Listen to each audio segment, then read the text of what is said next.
Here, I'm going to say, got it. Got it. I think we started. So I wanted to welcome everyone, and we have people in Florida, in Australia. Good morning, Australia. We have people all over the country.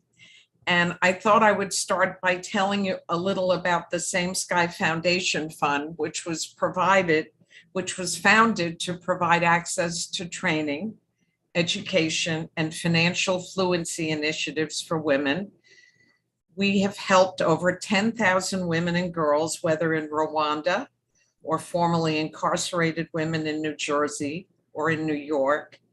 The Same Sky Foundation Fund has a very hands-on approach to lifting women up to their full potential. And we believe that women need to support women, and the greatest way to do it is through philanthropy and this hand up, not handout approach. So the Empowered Woman Speaker Series was born out of a desire for women to convene. Normally, we would do it in person, to be inspired by one another, to share successes and failures, and feel the collective energy of connection. So when your book came out, it was so exciting to us. We wanted to have you with us, and I want to welcome you, Katie. Thank you. I'm really excited about this, and thank you for having me, Francine, and to everyone who's with us, thank you for being here. So Katie's a best-selling author of this fabulous book, Going There, a TV personality filled with moxie. She persevered through the misogynistic Mad Men culture of the 80s, an environment where breast size was the most important, and hard work and not letting the naysayers, which there were many, get in your way, and was able to be a runaway success. Your insights are so valuable, Katie. You never felt as if work was work, because every day you kept building your skills and you never passed up an opportunity. What a great role model you are for all women. Katie, you're authentic, brave, and your writing, as I said, is elegant, descriptive, and so humorous. And by the way, she never met a person she didn't like until now. No, I'm kidding. So as I said, besides the Wake Up in Australia, we have students from Barnard College, FIT, Babson College. We have our Same Sky ambassadors and supporters. We welcome all of Katie's Wake Up Call newsletter subscribers. And I give you, Katie, thank you, Katie, again for being with us. Now I'm going to ask you your first question. Okay. What compelled you to write Going There at this moment? I know you can't put it down, but why right now? Well, I had never written a memoir, and I really looked back on my life and thought I've had so many interesting, unexpected experiences, and a life that I never in a million years would have anticipated growing up in Arlington, Virginia. And I thought some of my experiences could be, in fact, Francine, life lessons for other people. You know, I think I've dealt with many relatable situations, whether it's needing to be persistent in terms of getting into television news, dealing with naysayers, as you mentioned, kind of having unexpected success and trying to navigate that, becoming a public figure, having no expectation of that when I started out in television news, dealing with terminal illness and the death of my husband when he was just 42, and we had two little girls who were 6 and 2 at the time, and being on a public stage and having to deal with that, and being thrust into the dating pool like a lot of women are in their 40s and 50s and even 60s and 70s. And I had some interesting experiences along those lines. And of course, all my professional experiences, people that I've met, and things that I've done right and plenty of things I've done wrong. And I just kind of thought, I'm 65 now. I started to write it when I was 62. And I was just at a place in my life where I was ready to kind of look back and think about it. And I also realized that when I got into the business in 1980 to when this book was published around 2021, but that was a 40-year chunk of history. And there's been so much societal change in so many different arenas, whether it's gender equality, whether it's gender identity and sexual orientation, whether it's racial justice, and the steps that we've taken to really begin to appreciate and fully understand systemic racism in our country and beyond. And it was just such an interesting chunk of time. So it was against that backdrop that I wanted to really analyze and investigate my life and the attitudes that have changed so much. So it just seemed like the right time. And I know that there are a lot of little girls and maybe little boys who grew up watching me who are now in their 20s and 30s. And I didn't want to get too far beyond that point where people were like, who the hell is this person and why is she writing a book? So I figured that while my name was still kind of, I wouldn't say a household name necessarily, but a name that many people recognized, I wanted to take advantage of that as well. So you see, everyone listening, why you have to buy the book and read it. Look at that delicious answer, and we're just getting started. So this question is a little too hard, so just break it up any way you want. Okay. But there you were, the approachable girl next door, America's sweetheart. And then you started going from Katie to Catherine, covering the Pentagon and doing really serious journalism, Iraq, I mean, so many things. And then co-hosting the Today Show. Tell us about that journey. I know it's a big question. Well, I think it's so interesting. And I think I kind of encapsulate some of the challenges we face as women in business. This desire to be liked, this idea of being America's sweetheart. When you think about it, that's such a gendered moniker. And there's no real male equivalence to being America's sweetheart.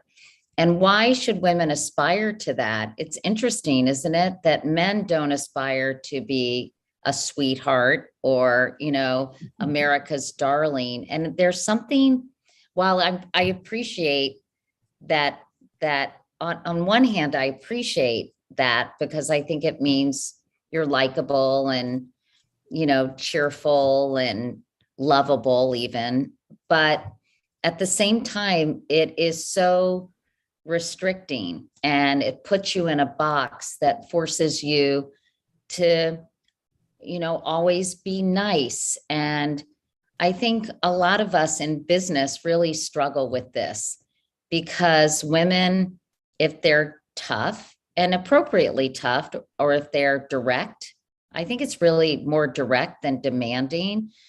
They run the risk of just being, it's a tale as old as time. They're a bitch, right? Where the man is, a can-do leader who, says what he thinks. I mean, it's a very positive thing when men are direct and forceful and strong, but for women, they run the risk because I think it goes against so much of the cultural conditioning we've been subjected to our entire lives. So, I think my whole life, and I think I talk about this in the book, I've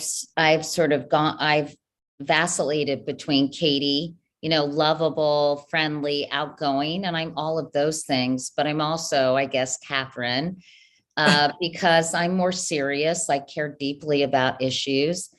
And, and I have very high expectations for myself and for the people around me. in a way that I think is, I hope, inspiring and not, annoying. And so I Not guess that, annoying.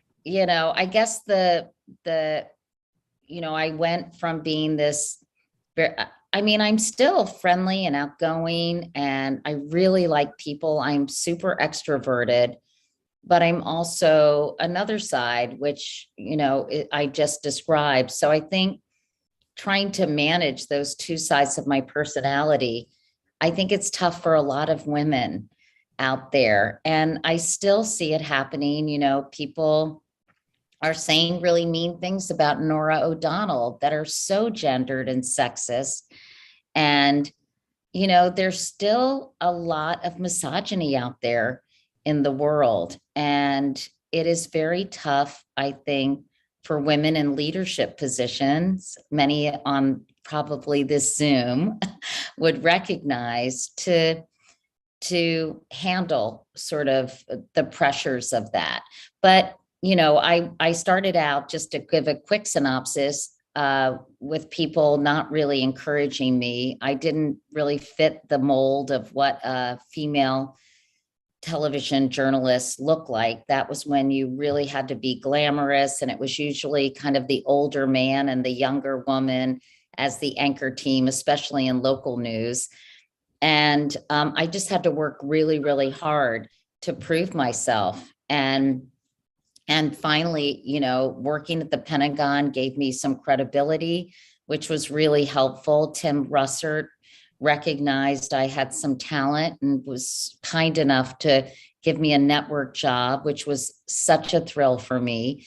And then, it was part timing and luck and hard work and serendipity that the Today Show was struggling with the transition between Jane and Deborah, Jane Pauley and Deborah Norville.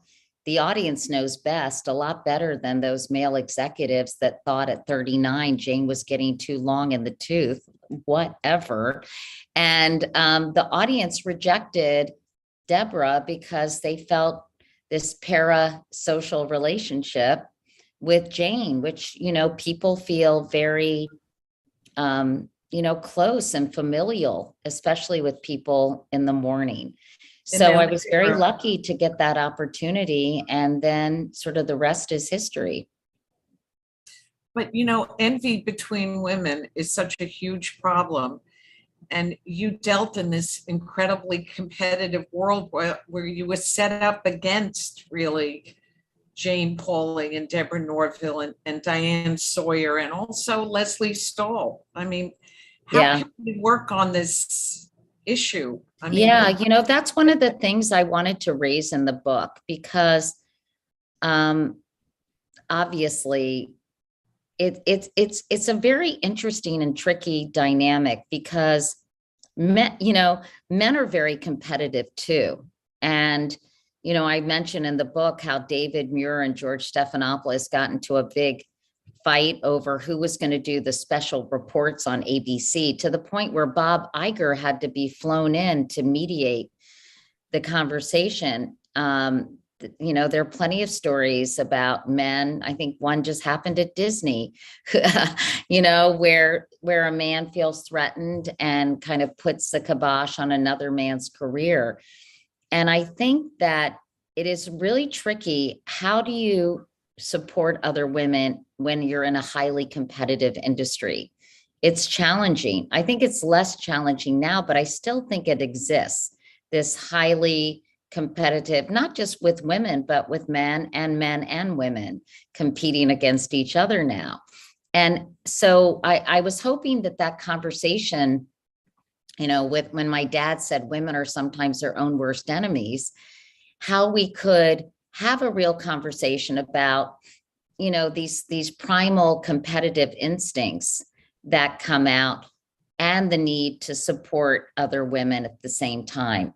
I've been very supportive of women in my career, but I admitted, and I think it was interesting, the reaction when I said that sometimes I felt territorial and insecure. And I guarantee you 99.9% of women in highly competitive industries have at one time or another felt insecure and territorial. But this idea, was interpreted that I wasn't helpful to women, which isn't true at all. I just was at times territorial and insecure. And I think I said in a line that sometimes mentorship felt like self-sabotage. And I think that is a really necessary conversation. How can we mentor and help women, which I have done many, many times in my career, but how do we navigate sort of being protective of our turf, but also supporting other women? And I think that can, as I said, can get sort of tricky at times. Well, I know that you had a little regret about not being able to mentor Ashley Banfield as much as you would have liked, but I believe that when women take charge of their finances and have security with their own finances, they have more self-confidence, and the self-confidence helps them to lift other women up.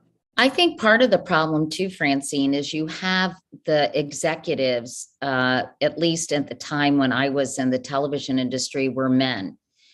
And they made decisions about hiring, not necessarily based on abilities, but based on their egos and who they thought was hot and it was just a very weird, and television is a strange business because obviously your appearance counts, but you have these male executives bringing in these women, not necessarily because of their abilities. And I think it just made it made, I think, a lot of the women feel, including people like Barbara Walters and Diane Sawyer, feel a little bit, I'm trying to explain it, a little nervous sometimes when they were bringing in all these women and kind of looking like, oh, you're going to be replaced. And of course, when I came in with Jane Pauley being pushed out, I think that set up a feeling, well, they're going to push me out at some point. I just don't know when. And I think I mentioned in the book, when people would walk around, or I'd hear through the grapevine that they said they were going to replace me, that didn't necessarily endear me to them and make me want to help them, and groom them for my job, which I still wanted to have. Well, you talk in the book about, you said something about when you get the letter from ARP, it's the kiss of death. I don't think that's changed so much either. I think it's hard for women, and I think it's hard for women as they age, quite frankly. But I think it depends on the industry, but certainly in TV news, which is a very visual medium, it can be difficult. Well, in your Mad Men journey and trying to navigate the highly competitive world of TV and having relationships with people like Jeff Zucker and Leslie Moonves and the notable people, and then seeing, of course, what happened to Matt Lauer, how did you manage all this, and what would you do differently now? Well, I think with, I had a really great working relationship with Jeff in the early days of the Today Show. I think we were mutually helpful to each other. I think he protected me and helped, helped me with my skills and level of confidence, helped me deal with Bryant Gumbel, who I think is enormously talented, but is a bit of a chauvinist, to be just perfectly honest. And Yes. if that was sometimes hard to deal with, who felt, that he should be, the man and dominate the show. And I felt like I should be an equal partner, because I've always felt very strongly that the images that are projected to the public really help set the tone for equality. And I think the images we see in popular culture are incredibly important. So I don't think I would do anything different with Jeff, with Les Moonves, I had a very professional relationship and really didn't know about the dalliances that ultimately got him dalliances. That's kind of a very Victorian way, the gross behavior that got him fired ultimately. And with Matt, um, I guess I would have tried to make it more my business what he was doing. On the other hand, why is it really my responsibility when he is kind of conducting himself in an unprofessional, irresponsible way? Um, and I think I explained very well in the book. There was so much I really still like and appreciate about Matt, but his behavior was clearly disappointing. But at the same time, it was culturally accepted and encouraged for a long time in television news and a lot of other industries. I think that a lot of men were, dipping their pen in the proverbial company ink. And I think that it wasn't until Me Too came along that people started realizing that it was about power and it wasn't about sex. And it was, redefining and reconsidering what a consensual relationship actually means in a workplace when one person has power over another person's career and financial health, and so, you know, I wish that Matt had done a lot of things differently. And in terms of me, um, you know, I never really knew what he was up to. And I was very busy working and taking care of, and trying to be a working mom and taking care of two little girls. And then, of course, when my husband got sick. And so I wasn't really focused on office relationships, and nor was I privy to them. So um, I guess I could have maybe spoken out and made sure that people weren't conducting themselves that way, but it was pretty widespread at NBC. And, I mentioned like the president of NBC, I loved his wife. She was the producer, but he was was pretty much openly having an affair with a junior publicist and traveling with her, and at the time, what are you supposed to say to the president of the news division? Excuse me, I think this is really inappropriate. It just wasn't conducive. But with Me Too, I think it's really put many people on notice about what is acceptable and unacceptable in a professional setting. I think the other thing that I wanted to say was that Jeff Zucker and Les Moonves ultimately disappointed, that I felt that they had such an opportunity to support you and believe in you and help you navigate and be your partner. And at the end of the day, they really didn't. Well, I think that's true. Maybe I can't put them in the same bucket, but I just was disappointed that you had that experience. And well, I think that ultimately people are self-centered and they care about themselves. And what I didn't understand from a business perspective, Francine and everyone else, why Les Moonves would make the investment in me and then not support me and do everything he could to make sure that I was successful. And if that meant talking to the people inside CBS who were being obstructionists, that he should have done that. Because, as I said, they invested a lot of money in me. And if you just talk about return on investment issues or ROI, you would want to do everything in your power to make sure that a big business decision had every opportunity to reap success. And so from that point of view, I never quite understood it. But I think Les never felt super comfortable in the news realm. He felt very comfortable in entertainment, but I think he had a bit of a chip on his shoulder about news.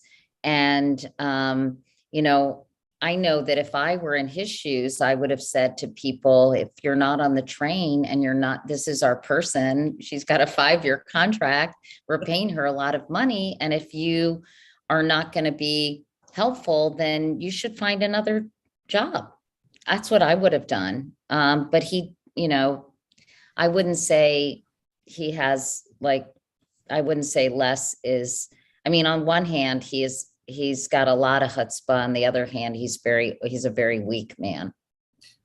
Well, I was also very disappointed by 60 Minutes and the reception they gave you. Yeah, that was really heartbreaking. Jeff Sager and some of those characters. Sager, yeah. Not Sager, sorry. That's okay. Sager. That's all right. Anyway, we can change the topic. I think that you did some really exciting interviews, really groundbreaking. David Duke, Vladimir Putin, Ruth Bader Ginsburg, Matthew Shepard's parents, just to name a few.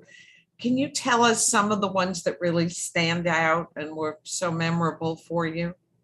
Well, you know, one of the things I'm really proud of about when it comes to this book is I was very self-aware about my triumphs, but also my failures and some of the things that, you know, were mulligans career-wise for me. My husband's a golf nut, so that's why I use that term. But, you know, that I didn't do a great job with John and Elizabeth Edwards. For some reason, I came across as being kind of callous, which is so bizarre because I had just experienced the worst thing with cancer and the death of my husband. And Elizabeth was, you know, obviously going through cancer herself. And I talk about sort of my own blind spots when it came to race and the story of Rodney King and the blind spots that many networks had when it came to understanding police brutality, for example. But some of the ones that really have stayed with me would be, you know, I'm still very upset about the level of gun violence in this country. And I think my eyes were initially opened when I interviewed a father who lost his son and a young man who lost his sister in Columbine High School in Littleton, Colorado. So that I describe very vividly, I think, in the book and what an impact it had on me. And I still stay in touch with Craig Scott, who lost his sister, Rachel. And that was 20 years ago, plus, gosh, maybe 25. When was Columbine? 99. So, and then other interviews that obviously 9/11 had a huge impact on me as a New Yorker, an adopted New Yorker, but, you know, just living through that time of so much turmoil and anxiety. I'll never forget that day. And then other interviews that I'm really proud of is, I'm really proud of the interview I did with Sarah Palin, because I think that she was a blank canvas in many ways. People didn't really understand where she stood on various policies. She hadn't been interviewed and asked about, you know, how she would lead the country. And I think that I was able to, quite frankly, expose her shortcomings through my interview and change and make people think about, gosh, is this someone we want to have a heartbeat away from the presidency? So I think that was, you know, I think I achieved what I set out to do, which was to understand her, to help people assess her abilities and whether she was in fact competent and knowledgeable. And so I think that in many ways that was a public service. And I wasn't out to get her. I wasn't, you know, she accused me of asking gotcha questions, which is now the the typical response when someone doesn't know how to answer a question. They say they were unfair or gotcha. I asked really, really important policy questions that I thought about long and hard that would reveal her ability as a critical thinker and someone who understood public policy. So that interview, I'm still very proud of to this day. And I'd have cab drivers telling me, that was a great interview, or people I'd meet on the street. And so I think I did my job and I did it well. And I prepared very hard for that interview. And I remember Madeleine Albright. I talked to Republicans and Democrats about some of the issues that they cared about, and what they thought were important issues for me to raise with her. And I remember Madeleine Albright saying, as I wrote, for people who read the book, just let her talk, because the impulse is to kind of step in to save somebody or fill the dead air. But I just let her talk. And the more she talked, the less competent she seemed. Yeah, she was woefully unprepared. She really was. And I always wondered, well, what if Hillary Clinton looked like Sarah Palin? Would the outcome be different? That's an interesting, but you talk about your relationship with Hillary Clinton throughout the book, and that's a very interesting relationship that you had, and what happened to her when she was running and how hard that was for her. And it was hard for you to have that connection with her at that time. Yeah, I'll never forget going to the Republican National Convention and seeing such vile things on buttons about Hillary Clinton. This was in 2016 when I was at Yahoo. I think this was when civil discourse definitely became an oxymoron, and the gloves were taken off, and any kind of appearance of propriety seemed to evaporate. And,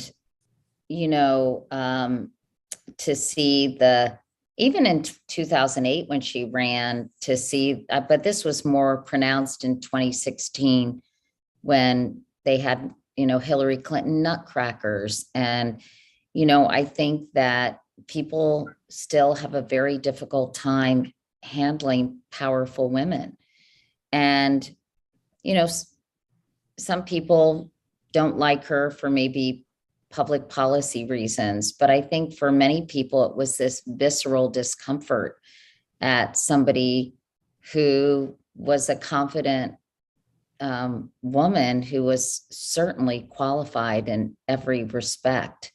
Anyway, we could talk on and on about the fixation with her emails and sort of the no-win situation she found herself in. And I remember when the Comey investigation came out, I said, this is it. She's not going to win. But you mentioned Yahoo, and I'd like to skip to that. I would love to know what prompted you to approach Yahoo and how journalism has changed. You mentioned in the book about journalism and algorithms, and I want to hear your thoughts on that. Well, gosh, we could do a whole huge, multi-part series on this, but clearly journalism has changed dramatically since I entered the field. In so many ways, social media and the democratization of media has been a positive thing, in that it's given voice to people who were long marginalized, who were kept out of the conversation. And that was really the domain mostly of white men, certainly in leadership positions, and in many ways still is. I looked at all the CEOs of the streamers and I noticed they were all white men. But having said that, social media and the way we get our information online, and a vast majority of people now get their news online and not from television. When I was coming up, people turned on the Today Show to find out what was happening in the world. Now they just need to turn on their phones and look at Apple News or listen to the Daily or read a variety of newsletters, hopefully including mine. And Yes. so I think it's just, and then of course, algorithms are set up to feed people. If you like this, you'll like that. And basically it reinforces their already existing biases. So people are often getting affirmation instead of information. In addition to that, cable has gotten far more opinionated. There's a lot more commentary. You compare the BBC delivering the news with what you see on Fox or MSNBC or CNN at night. And it's really like talk radio on television. CNN is trying to tamp down on that by getting rid of the breaking news banner and trying to get a variety of voices and making sure that people are not too opinionated.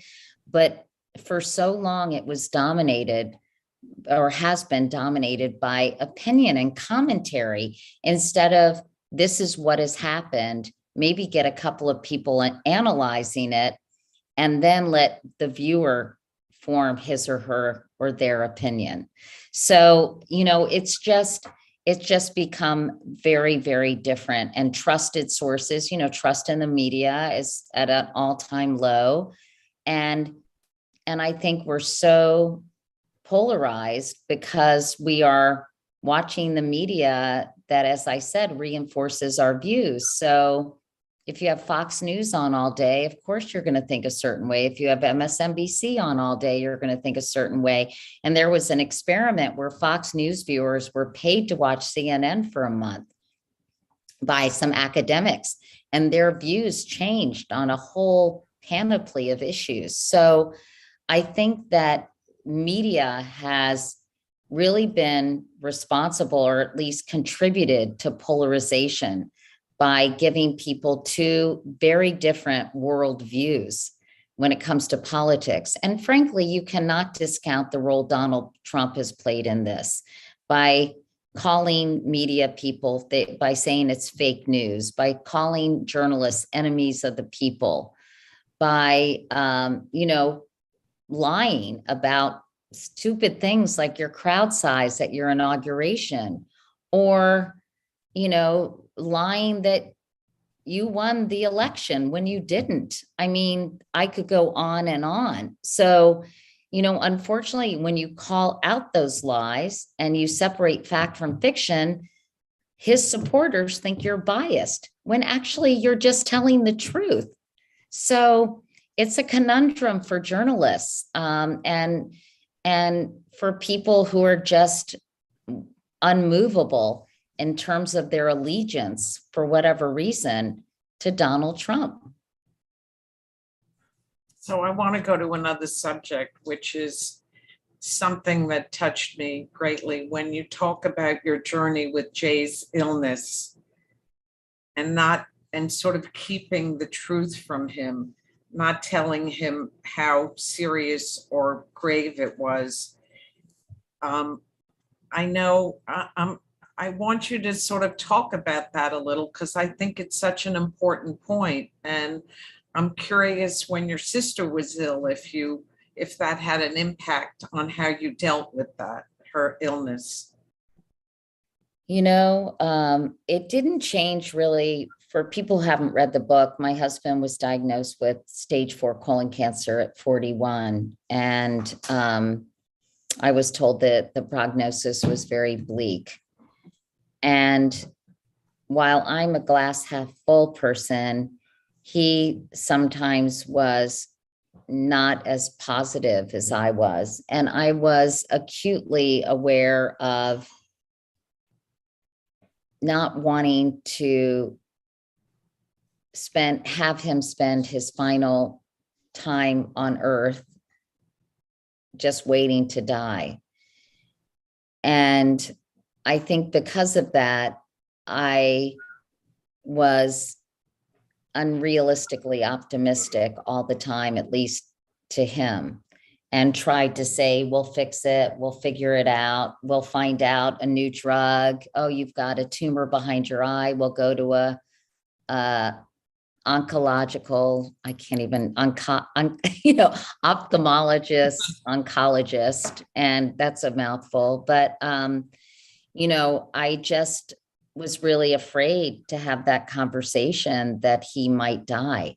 And I think that I'm not unusual in that way, and that many of us just don't have the vocabulary to kind of have that conversation. And I was too terrified, honestly. And it just came so suddenly. And we had these two little, Carrie was 1 and Ellie was 5 when he was diagnosed. And I had this a demanding job, and our life seemed perfect. And I think, you asked me, what could I have done differently with Matt? I do know what I would have done differently with Jay is to get professional help. I think we would have gone to see someone together to help me navigate it and help him have the conversations maybe he wanted to have. But it almost felt too painful to have those conversations. And I think I was in denial and he was in denial. And I think a lot of people, when they're sick, are in denial. And, I think when Emily got sick, I did say a line in the book where I said I did everything in my power to help Jay live, which I did. I was constantly trying to find new drugs and experiment, drug trials, and talking to companies in Israel about monoclonal antibodies and anti-angiogenesis and all these different approaches to cancer. But I said I did everything I could to help Jay live. I wish I had done a better job of helping him die. But that's a very, very hard thing for people to do. And in terms of my sister, she was a fighter, and, it's a different relationship with a sister. She was my older sister, and I don't think those were conversations that were necessarily right for the two of us to have. And she fought to the very end. She told my sister, I don't want George to meet or marry someone if I'm not around. which he did ultimately. But my sister was this amazing person too, and she was 54 when she died of pancreatic cancer. And I've spent a lot of time in the years since exploring how we can be much more open about our mortality and about death and dying, and have these conversations. And Rabbi Stephen Leader just wrote a book about ethical wills. Is that what it was called? About kind of writing something and talking about it with your loved ones. And just, it's everybody's going to die. We're all terminal. But it's so terrifying because we just, as a society, haven't learned the tools or the words to kind of talk about our legacies. And, I talk to my kids about my funeral. I'd be like, I want to play this Sting song at my funeral. And they're like, Mom, but they know all the songs I want to play at my funeral. And I think also when you think about your own mortality, you think about what David Brooks calls eulogy values. What do you want people to say about you when you're gone? And what are the values that you want to be remembered for, and the way you conducted yourself? It's a really helpful reminder, not only about how you want to be remembered when you die, but how you want to live your life in the here and now. I think that's so profound and helpful for everyone listening. And I want to talk about your special parents now and your relationship. Your dad was your biggest cheerleader, and he was, what a phenomenal man. And I was very touched when you wanted to write your mother's obituary and you felt that she wasn't as respected and you felt she was undervalued. And I want to talk to you about that, because I had a very special mother. You had a very special mother, but it brought up a very important point in our lives. Yeah, it's interesting because I've always been kind of a hard charging career person, and, always appreciated that, I was financially independent. That was really important to me. I never wanted to, and it's different for everyone. I never wanted to feel beholden to someone. I wanted the freedom to make my own choices and not feel necessarily like I guess I'm more of a man in that way. And so, but I think in a way it when I talk about the mommy wars that kind of were going on in the 90s and early aughts, as they say, where sometimes women who chose to stay at home and raise a family were pitted against working women, and we didn't trust each other. And, they looked down on people, some women who stayed at home thought working mothers weren't as good at mothers, and working mothers thought that stay-at-home moms were less fulfilled. And and I think when I called the Washington Post after my mom died and talked to the same obituary writer who had written my dad's obituary, and he said, well, what did she do? And I said, she raised four pretty, accomplished kids. She volunteered for Planned Parenthood. She worked in the gift department at Lord and Taylor. She was a really talented artist, and I heard this silence on the end of the phone, and it made me realize, we have to be less judgmental and just appreciate everybody's choices and the way they want to contribute to the world. I think that's part of our problem. I see it even in my daughter, this sort of desire to pass judgment on everyone else and not give people grace and the freedom to be who they are and to make the choices they want to make. But, I am so grateful to my mom, and I'm glad you asked about her, because I do give my dad a lot of attention in the book. And was crazy about my dad, but also deeply, deeply loved my mom. I mean, we were very close.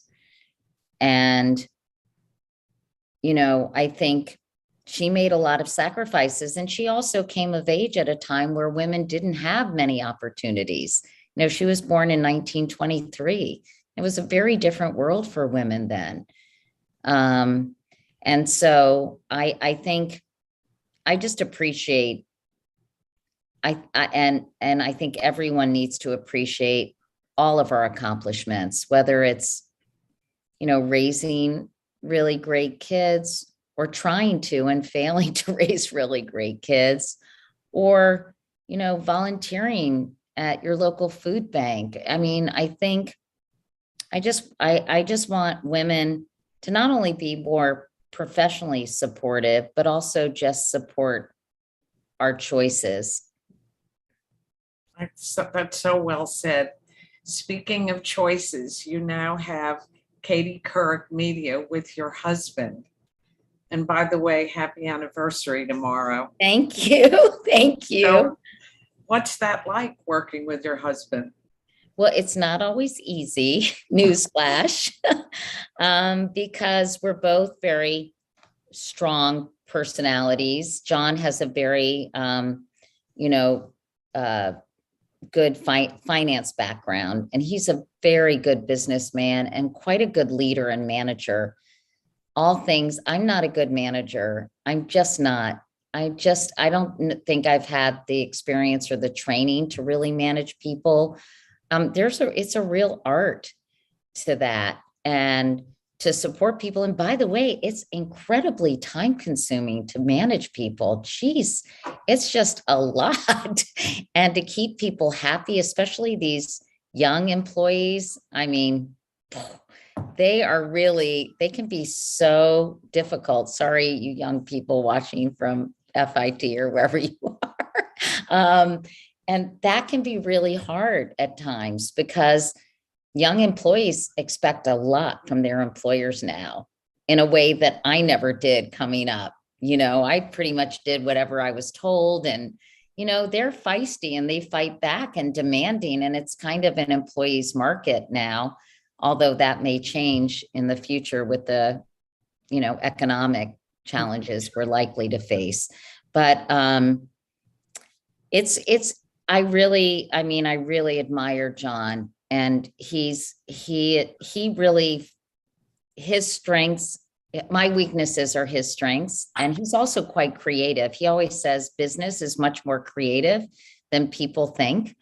And, he came up with an idea for a documentary he's working on, and he's very talented. And, I think in my experiences, as you kind of alluded to, Francine, I had a lot of people, who sort of disappointed me, who I trusted, who, just didn't come through.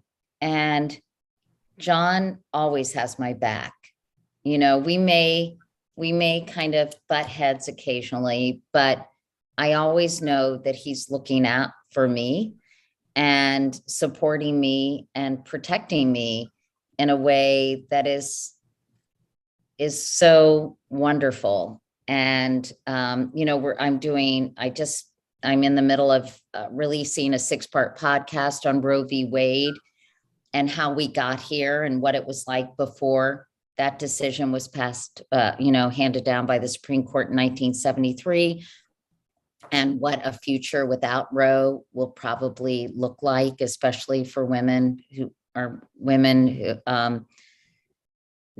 don't have the means to get an abortion or to travel. I went to an abortion clinic in Missouri, the last standing one, and talked to them about it. I don't know what's going on in this country, to be honest with you. But anyway, I'm doing podcasts, newsletters. I'm developing a number of documentaries.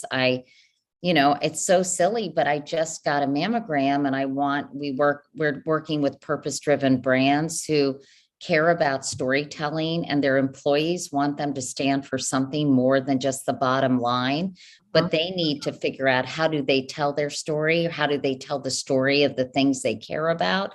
So, that has been a really great opening and opportunity. And I think a lot of streamers, Anne's on this call, so I think about Anne when I talk about these things, are looking for sponsors of content because they can't, subscriptions. There's a finite amount of people on the planet, and so they have to figure out different business models, and that's been a very successful business model for us. And so I'm able to play in all these different arenas, which is really fun for me. And as I said on Trevor Noah the other night, I'm the boss of me. I don't have to work for the man. I don't have to worry about like, oh, you're not cute anymore, we're going to move you out for a younger model,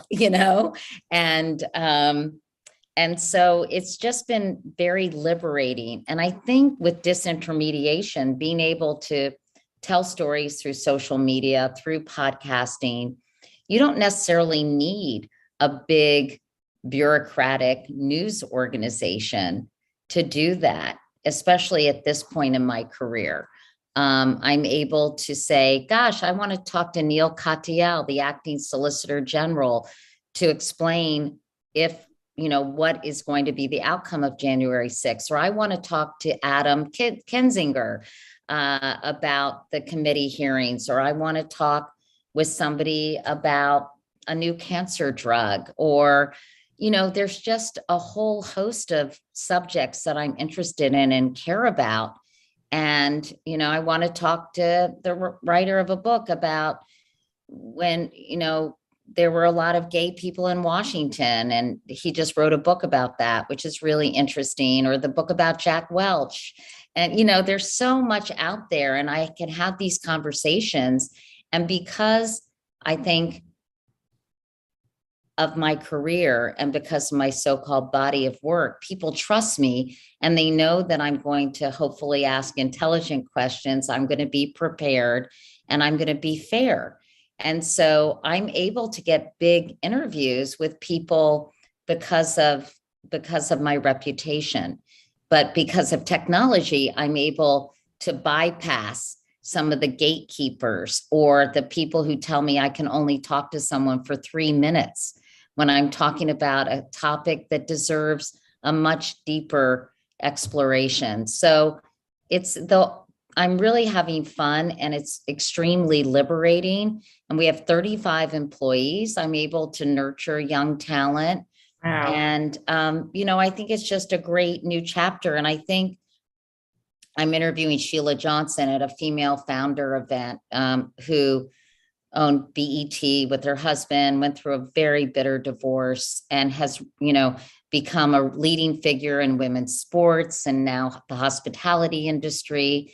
And, I think it's important for women to, and men really, but I think it's important to keep an eye on this changing world that is changing so rapidly and to be able to reinvent yourself and to use your skills and to move forward and along with the world and not just, hope that the world doesn't change so much that you find yourself out of a job. What an important message to leave everyone with, because everyone has to pivot now. There's no way back. So I want to make sure everyone subscribes to Wake Up Call, Katie's newsletter, and I want everyone to follow her work on katiecouric.com and learn more about the book and Wake Up Call and the podcast is called Next Question. Oh, and look, you all, the paperback just arrived at my house. Yay! It looks like a tome, but it actually reads pretty quickly. The chapters are short, and hopefully if you haven't read it, you'll check it out. I poured my heart and soul into this book, and I was very honest because I thought, what's the point of writing a book if you're not going to talk about a life in full, the good, the bad, and the ugly? And so I hope people who haven't read it will check it out. Adriana, who helped me write it, who is my researcher, is sitting next to me. She won't want me to turn the camera on her because she's not looking her best right now, but she was a student at Notre Dame and she was writing her college thesis about me and about television news and changing perceptions of femininity, whatever. And she came and interviewed me for her thesis because I thought, that's so flattering. She's writing her thesis about me. It's the least I can do. And she came and she was persistent. And it's funny, my assistant at the time was like, Katie, what are you doing? Do you really want to do this? And I said, yes, I want to help this nice college girl out. So she came to my apartment and interviewed me. And I was so impressed. And I said, Adriana, you know more about me than I do. I'm writing a book. After you graduate from Notre Dame, would you like to come work with me and help me with research and, archives and all that stuff? And she really was so invaluable to me. And now she's working at our company and really is sort of my right-hand person at 25. And it just is so impressive. So, she worked on it really hard with me, and Lucy Kalin, who was the editor of O Magazine, collaborated with me and helped me kind of shape the narrative. And, it took us 3 years. So I'm always just so grateful that when people are so busy, they take the time to read the book. And I really hope they get something out of it, whether it's about losing someone you love, as I said, or about kind of really hanging in there when nobody is telling you atta girl, or, going through the hell of dating and, and trying to find a life partner. And, I think in the pages of this book, there are a lot of life lessons that I hope are relevant in some way to the people reading it.